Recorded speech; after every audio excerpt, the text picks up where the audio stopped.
వారానికి ఒక శ్వేతపత్రం, అందులో గత ప్రభుత్వం అదంతా నాశనం చేసిందన్నటువంటి అంశాన్ని తెర మీదకి తీసుకురావడం, ఆ తర్వాత మేము దాన్ని బాగు చేస్తామని చెప్పడం. ఇది గత ప్రభుత్వం హయాంలో 2014లో కూడా చంద్రబాబు గారు వరుసగా చేసుకొచ్చింది. ఇప్పుడు అదే బాట ప్రయాణిస్తున్నారు.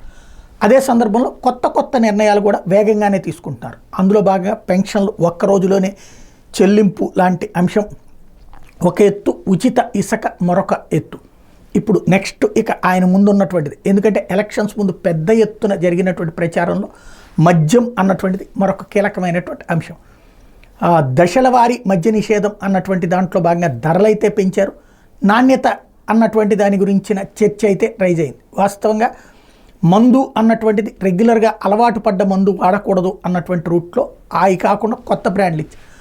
అవన్నిటినీ మార్చేస్తానంటూ చంద్రబాబు హామీ ఇచ్చారు. ఇప్పుడు నెక్స్ట్ దాదాపు 70 లక్షల మంది వరకు ఆంధ్రప్రదేశ్లో మందుబాబులు పూర్తిగా జగన్కి వ్యతిరేకంగా ఓట్లేసి జగన్ ఓటమిలో కీలకమైనటువంటి పాత్రదారులైనటువంటి నేపథ్యంలో ఆ వ్యవస్థ అన్నటువంటిది ఇప్పుడు చంద్రబాబు గారి ముందుంది. ఎందుకంటే ఇసుక సమస్య పరిష్కారం అయింది కాబట్టి, ఇప్పుడు ఆ దిశగా అయింది కాబట్టి నెక్స్ట్ మద్యం వ్యవహారం మీదనే కాన్సన్ట్రేట్ చేయాల్సి ఉంది. ధరలు తగ్గించడం, బ్రాండ్లని తేవటం.